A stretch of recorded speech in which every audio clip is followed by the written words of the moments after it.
Tonight, on 205 Live, the Lucha House Party takes on the tag team of Drew Gulak, Jack Gallagher, and Humberto Carrillo. And for the main event, Aria Daivari faces down the former Cruiserweight Champion, Cedric Alexander. Who wins? Who loses? Let's find out.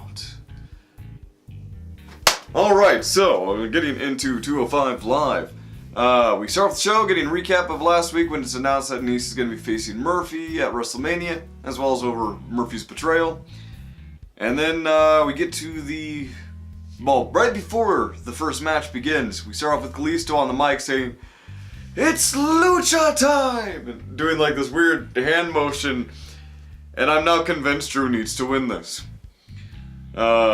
First match begins with Humberto versus Grand Metalik. The two had a good exchange of counters, reversals, and holds, but inevitably Metalik proved to be the more skilled of the two, since they both come from a lucha background. And Aiden constantly gushing over Humberto Carrillo's good looks.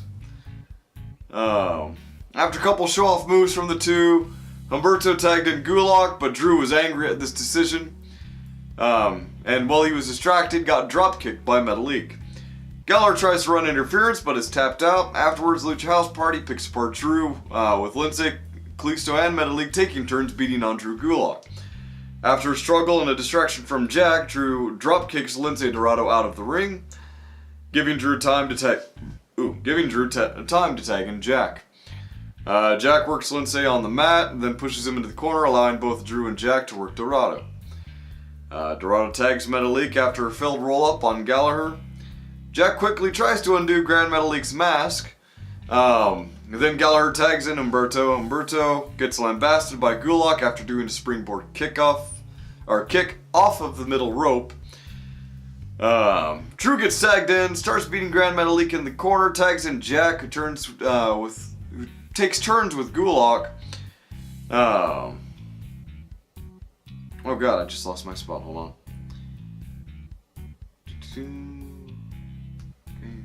Sorry. One moment, please.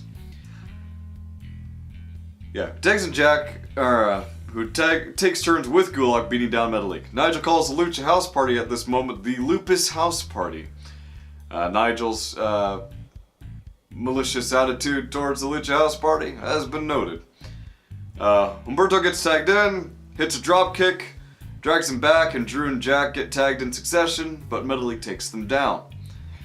Humberto and Kalisto get tagged in, with Kalisto coming in hot. After knocking down Humberto, he gets up but gets hit with a basement Rana. Drew and Jack break the pin. Metalik and Lindsay lure Drew and Jack over and send them over the rope. Then the Lucha House Party perform simultaneous moonsaults, and Kalisto hits them with the dive to take out the trio. Kalisto gets up on the top turnbuckle, but Humberto kicks Kalisto down. Drew goes up to assist with the suplex, but Metalik interferes and sends everyone down, with Kalisto getting what seemed to be the worst of it. Then after that, Kalisto gets back up, he takes Humberto down but is knocked down in the process, and everyone is brought out in the ring. Everyone gets up, rolls out aside from Humberto and Kalisto. Humberto knocks down Kalisto and sets up on the top turnbuckle, but Drew Gulak didn't want this to happen. He wanted him to keep his feet planted on the ground, despite moments earlier having his feet on the middle rope in order to help with the suplex. He pulls Humberto down. Humberto, during this distraction, doesn't notice Kalisto has gotten back up. Kalisto charges in, grabs Humberto, uses Gulak as a method of getting some air, and hits the Salida del Sol on Humberto, and Humberto takes the pin. So yeah, Lucha House Party win, lol. Afterwards, we got an interview with the Canellises, who find out after their cheating win that Drake prevented Akira from tearing him apart. But they're going to have a rematch, where Brian Kendrick will be in Tozawa's corner.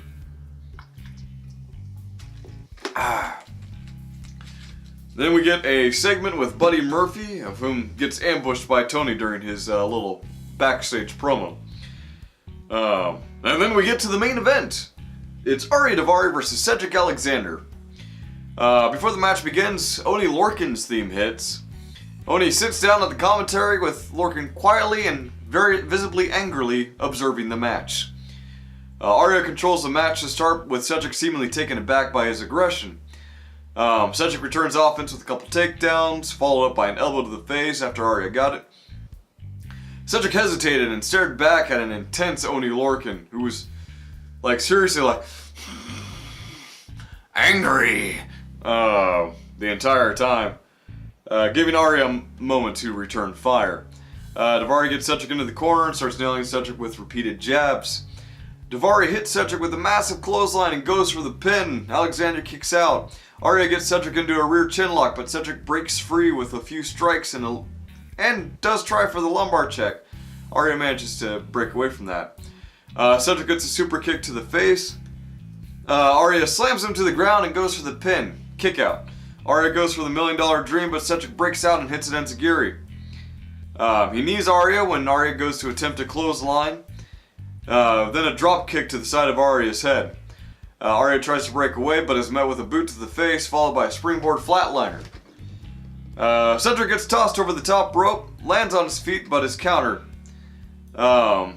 Ending up on the top rope. Let's see, he gets tossed over the top rope, lands on his feet, goes to get up on top of the rope, gets countered, ends up on the top rope. He's slammed down by Arya, who goes for the pin. Cedric kicks out. Arya gets angry, calls him a piece of garbage, and is met with a couple chops, and the two begin to brawl for a bit.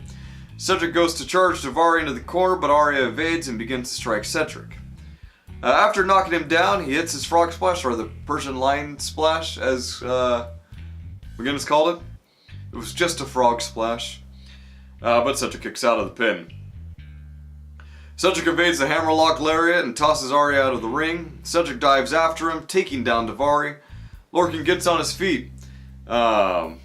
Cedric stumbles and knocks off Oney's jacket. Lorcan starts yelling at Cedric, which distracts him as he throws Arya back into the ring. He doesn't want to get back in the ring because that would require him turning his back on Lorcan or turning his back on Daivari. So he stays down and he faces Lorcan. But he has to get back in, so he gets back into the ring. But this gave Arya enough time to surprise and roll up Cedric for the win. Then after the match, Lorcan starts rolling with Cedric. But Cedric isn't taking it, sitting down. He fights back. And the refs and security have to break the two of them up, bringing Lorcan to the back. Overall, solid episode of 205 Live. It's a great main event. Lucha House Party. Their match was pretty good, not great. I'm going to give this one a solid B. But yeah, that was that. I've been wearing the wrong glasses this entire time. It's too late to change them. But with that being said, it's time for the NXT review. Tonight on NXT, Johnny Gargano gets face to face with Adam Cole, baby. Aaliyah and Vanessa Bourne take on Lacey Lane and Kacy Catderbzano. Can Conor Reeves prove he's the finest against the King of Bros, Matt Riddle? And for the main event, it's the Dusty Rhodes Classic finale with the Forgotten Sons facing off against Aleister Black and Rico Chet. Who wins? Who loses? Let's get in to the nitty gritty. Boop. Alright, so, trying to get through this quickly. Alright, so we start with Adam Cole, baby, addressing the NXT universe about his upcoming match with Johnny Gargano. But when you speak of the devil, he shall come. Johnny Gargano's music hits with his old Titantron stuff. He gets face to face with Adam Cole. We get dueling chants for Johnny Gargano and Adam Cole erupting from the crowd for the next few minutes. Adam Cole shuts them up. Johnny encourages them. This continues the chants for a minute before Johnny has to say, Guys, he said he has a million reasons why he can beat me. He proceeds to mock Cole for his loss of words because Adam, I don't know if he forgot his lines or he's just kind of he is actually speechless here. But he goes, Guys, get your phones out. This NXT history right now. Adam Cole has nothing to say. He tells Cole why he'll show him why they call him Johnny Takeover. Cole quips, Johnny doesn't exactly have a winning record at Takeover. He's less Johnny Takeover and more Johnny Participation, which doesn't roll off the tongue as well. And that Johnny hasn't earned his spot. Gargano talks about his history and how he was set to tag with a guy he barely knew, Tomato Chompers, and how he fought his hardest to get where he's at. Adam Cole doesn't quite know what to say, so he backs out as Gargano's music hits. He goes to walk up the ramp. He stops. Ooh, excuse me.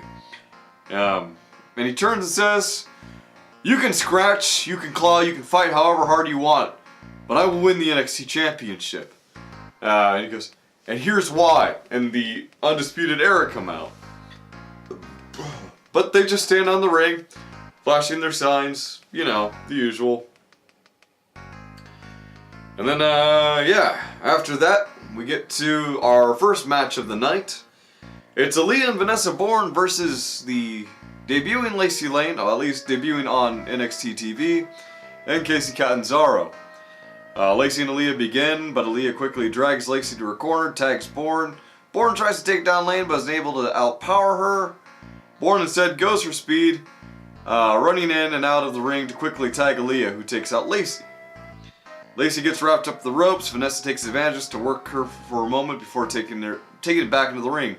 Two work together to beat down Lacey, but as that happens, Shayna Baszler and the Blunder Twins get to the ring. Duke quickly takes down Catderbzano. Shayna takes down Lacey. Kacy gets back into the ring, tries to put up a fight. Shayna tries to get her into the Kirifuda clutch. Kacy uses her ability to run up just about anything and manage to break free from the Kirifuda clutch. Drop kicks Duke and Shafir off the ropes, but is caught by Shayna, who gets her into the Kirifuda clutch and then knocks her out. It was a pointless match. It should have been used to build up Lacey Lane and Kacy Catderbzano, but they didn't. And then we get to the next match, and the next match is Matt Riddle versus Kona Reeves. The match begins with, to the chants of the crowd yelling, "Bro! Bro! Bro!" Riddle immediately pushes Reeves into the corner. Kona responds with a few strikes and knees against Riddle. Avoids a few hits, but gets hit with a senton. Right after this, though, the Velveteen Dream's music hits. And how else could Velveteen Dream make his entrance than getting pushed on this shag rug of a couch, being pushed by two women up to the ramp? Kona uses this distraction to slam Riddle down. Reeves tries to use the Kona clutch, but it wasn't enough to keep Riddle down, who cycles it into a pin. Reeves kicks out. Riddle proves to be the patty cake champion with repeated open palm strikes. Hits him with the ripcord knee, knocks him about with repeated elbows, puts him to the Bromission hold, and Kona Reeves taps out. Just as the ring announcer was announcing Matt Riddle as the victor, Velveteen Dream decides to take that role and announces Matthew Riddle the victor. Riddle walks up, grabs Dream's drink that he had in his hand, has a gulp, tosses it aside, grabs the mic, and says, "I'll see you in New York, bro." And the crowd got a contact high from that moment.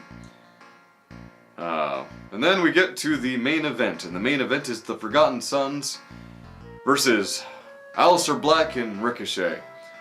We start with Black and Ricochet brawling for a moment against Blake and Cutler, who try to, ambush them.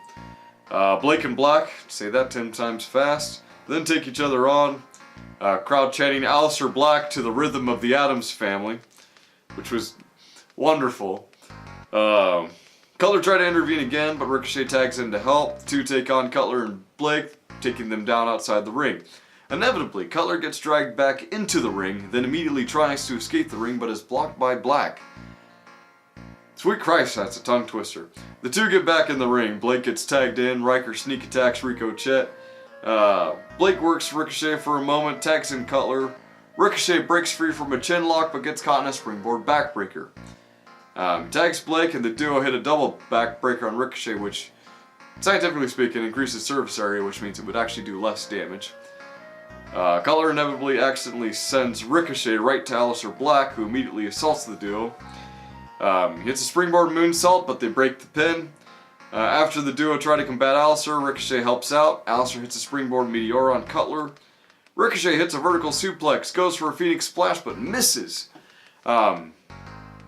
He gets back up on the other turnbuckle and reverses a reverse Frankensteiner. Tags in Black. Black knocks him down with a kick, goes for the pin, but it's broken up by Blake. Black gets hit with a backstabber, followed up by a diving elbow. He kicks out of the pin, hits a Black Mass on Cutler. Blake goes to get the pin on Black with Jackson Ryker knocking Aleister's hand off the rope. But the ref catches this interference by Jackson Ryker. He sends Ryker from ringside, and then Aleister delivers a Black Mass to Blake, tags Ricochet. Ricochet hits the 630 senton as Black takes out Cutler with a moonsault, with Ricochet pinning Blake for the win. So yeah, Aleister Black and Ricochet have won the Dusty Rhodes Tag Team Classic, and will face off with the War Raiders at NXT TakeOver New York. Speaking of which, at the end of the show, the War Raiders head down to the ring, get face-to-face with Black and Ricochet's kind of pointing at the belts, gesturing that they're going to be his. War Raiders respond by hoisting the championships up, and the show ends. It's a good, well-balanced episode of NXT. I was disappointed that the women's match was so short. The end of the Dusty Rhodes Classic was a pretty good match, though the Forgotten Sons are a collection of interchangeable white bearded guys who have to have their names printed on their tights so you can remember who's who because they don't stick out. They aren't terribly interesting, to be honest. All in all, I'm gonna give NXT a B. Great NXT and 205 Live on a different kind of scale because 205 Live is usually just 2 matches. NXT can be anything from 3 to 4, with different storylines in a different format. But yeah, that was that. I forgot to gesture to the poll at the end of the 205 Live bit, but both polls are right up here. You can grade the show along with me. But yeah, this has been Real Honesty without John Ritland. I am not John Ritland. I am the Durbinator, and you have a great night.